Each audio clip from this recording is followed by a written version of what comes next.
Hello all, I'm Pedro Dias and this is SEO in 2025.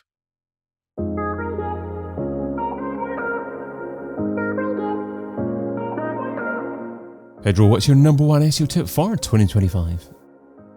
I think my number one SEO tip is with the dawn of artificial intelligence systems and how quickly they're catching up with the reality.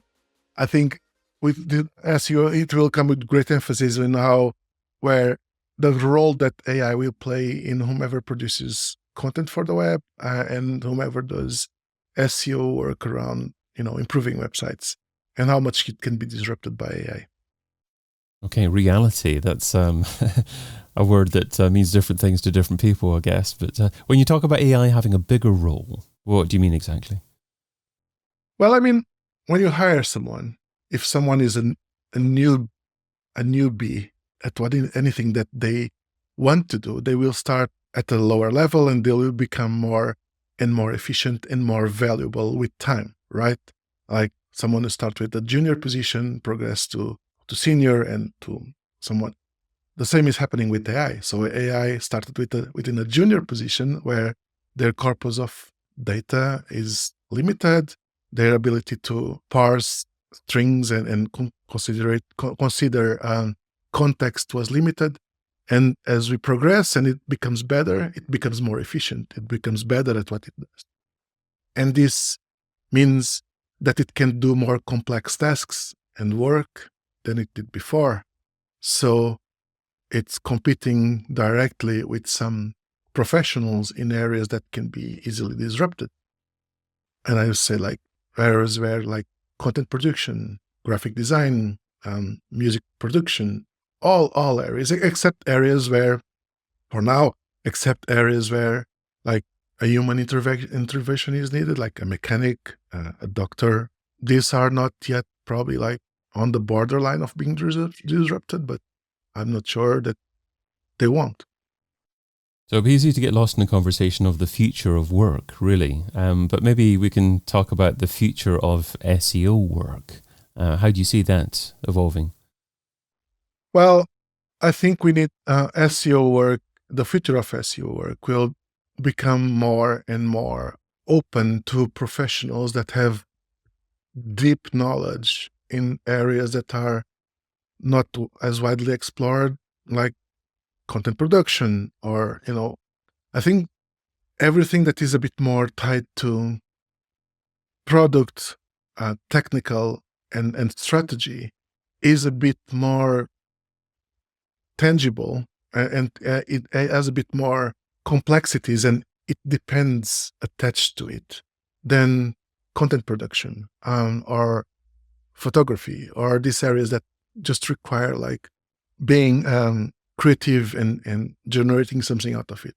It also depends on whomever consumes and wants these services, right? Because you have people that want content and want a in-depth piece of research content, and that's probably not going to be done by AI because that requires a lot of work and sometimes counterintuitive things that an AI wouldn't be able to do. But for everyone that just wanted like, I just want a quick piece of content to put on my website and I don't have like much time and I have not skills to do it. So whereas before I would pay someone just to, do a quick and dirty job, now I can pay AI to kind of have this output. So this transaction will go to the AI system and not to the person that usually would do this. Okay, that's a nice summary. So essentially what you're saying is if your job is directly related to writing about, talking about, optimizing for the product of a brand, then the role is still important and will still be important for the foreseeable future. But if your role is tied to general content with a view to ranking that piece of content for a keyword phrase just to drive initial traffic, then that role is less secure. Yeah, exactly. So what does someone do if their role is largely the latter? They would need to seek to specialize themselves in doing something else in terms of not that if content is something that you still like to do, then I would suggest that you learn and more about traits and areas that you are passionate about and you want to do research about and do in-depth work about, rather than just like being a very superficial knowledge about everything that probably won't cut it. So I think the key is specialization. We need to become more and more specialists in whatever we love to do. Or, when you are just not satisfied you are never satisfied with the quality of something that you really like. And I think that's a good driver. Like, for example, I'm always trying to kind of figure out why something works in the way it works and how can it be improved in terms of like efficiency and in terms of, the technical way that it's put together and how ways that it can break. So if you explore in this way, for me, when I explore these areas, the technical areas of SEO. So original content is key. Original is a dangerous word, because if I drop my hands on my keyboard, I'm going to produce original content, right? A monkey will write an encyclopedia once every billion years or whatever it is. Yeah, exactly. But what I want to say is like original and valuable are two, things that this shouldn't be disassociated or dissociated from each other. And we often tend to kind of treat them separate. Like, I'm going to put together unique or original content that you can spin words out of place and it becomes original because suddenly it doesn't exist anywhere else in that order. But the meat of it, what it means, what the new ideas that it brings, and what's unearthing and contributing to the whole ecosystem, it should be worth its server time and its, whatever it's hosted on. And sometimes it doesn't. So I think that's where we need to make the distinction. Like, are you just producing something that it's just like content spinner or some AI could produce it? And then you maybe need to rethink your approach. Yeah, I like that distinction because my SEO experience goes back to using Unique Article Wizard almost 20 years ago, probably. And that was allegedly original content, but obviously it's not what I was referring to. Yeah. So how do we design and structure websites to protect that unique, valuable content from AI? Or do we need to do that? Is it important to do that? Or maybe do we just let AI consume everything that we produce? That's the thing, right? Like, you don't let AI consume everything that you produce. We need to be more thoughtful. But surely there are pros and cons in doing that. If you let AI consume everything, then it's an opportunity to hopefully have AI at least quote your brand in different places. Exactly. So that's a growing problem, right? That's a growing concern around AI, is that currently, as it exists, more often than not, you'll see it producing an answer and not telling you where it came up, from where did it unearth those facts that it came up with, or where does this data derive from.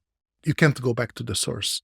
I hope that with the evolution of AI systems, that we think, whomever is kind of developing these systems thinks a little bit more about that and allows us to have a way to kind of go back to the source. It's complex because some questions don't have like a source, like they're common knowledge. They became common knowledge throughout time. Like, as humanity evolves, we have our collective common knowledge evolves as well with us. And some things become just human behavior. You can go back to whomever does study around human behavior, but you know that some things are certain within human behavior.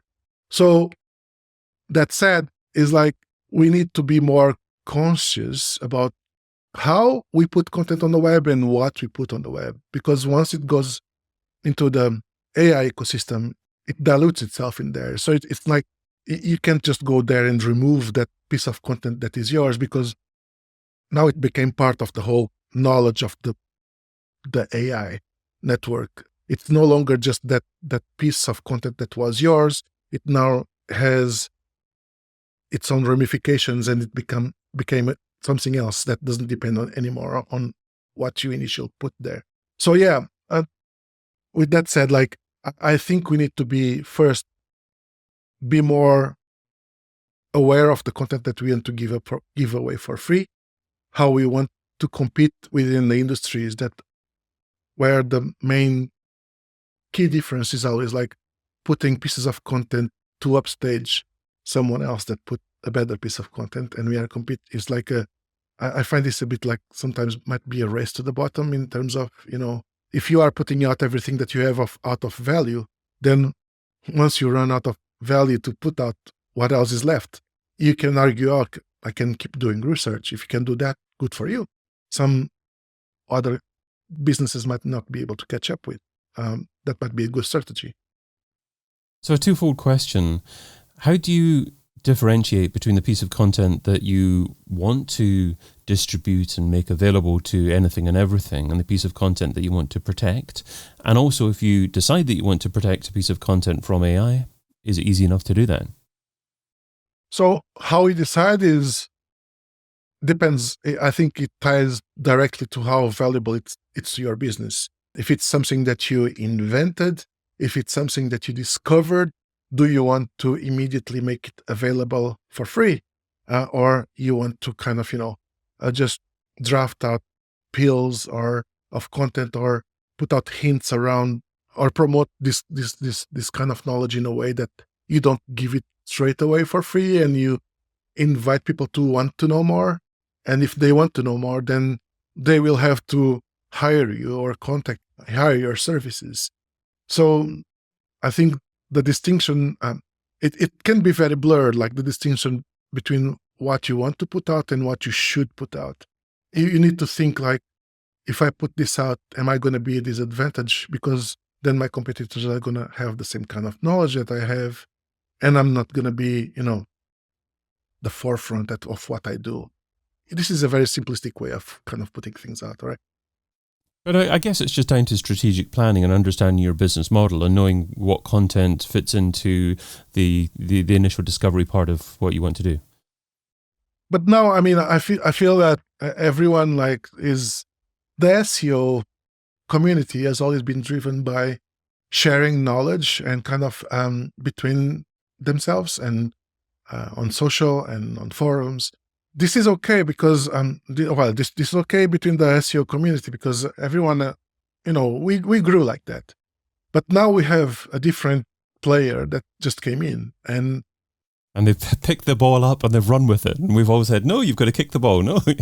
That's exactly it. Now the AI player came in and, change the rules. Yeah. Yeah. And now they make the rules. So you have to be a bit self-aware of how you put things out nowadays, because you should start doing that rather quicker than, there's no other way to put it. Like, we have been a bit more careful. So what about the second part of the question? How do you protect that piece of content to try and ensure that it doesn't appear in AI searches and LLMs? You don't put it online. Okay. Yeah. I mean, you can provide it in a way that is not accessible to AIs and LLMs. I mean, I get it that it's growing to be more difficult, more and more, to have something that cannot be read by an AI system. Before you say, if you put something in an image or in a video, search engines won't be able to get it because they can get to the content. But now I can listen to a video and parse the contents out of it. You have AIs that are built solely for video content writer. So maybe we need to kind of find creative ways where AIs can't go. I doubt a little bit of using standards exclusion protocol like robots.txt and things like that to control, because there will always be rogue. yeah, but you even have AIs that say that they respect the standard exclusion protocol, and then they don't. Like, I think it was Fortune that put some kind of or Forbes that put kind of content out, and they started probing Perplexity AI, and they were specifically blocking Perplexity from their website, and it still went around and got the content and fetched it in multiple ways, despite they blocking it via robots, via IP, via whatever. They tried a lot of ways to block, and it always found a way. So, and they say that they respect these exclusion standards, but can you trust them? We are seeing more and more AIs coming out and changing and putting out more crawlers and more bots. You just saw that with Google, like just launched a new Vertex AI crawler like 2 days ago for only AI ingestion. Of course, one thing that they did well, and it's not so worrisome, that you have to verify your website in Google Cloud to enable Google Vertex to come and read your content. So that's like an opt-in rather than an opt-out. But a lot of businesses that are competing with Google might not do this. So here we are. If an SEO is struggling for time, what should they stop doing right now so they can spend more time contemplating your thoughts in 2025? Specialize yourself. Get out of social a little bit. I think social has become a bit like, I think I should have known this more when I started with SEO. Now you always want to be a little bit a mark or seen within your community or recognized in your community.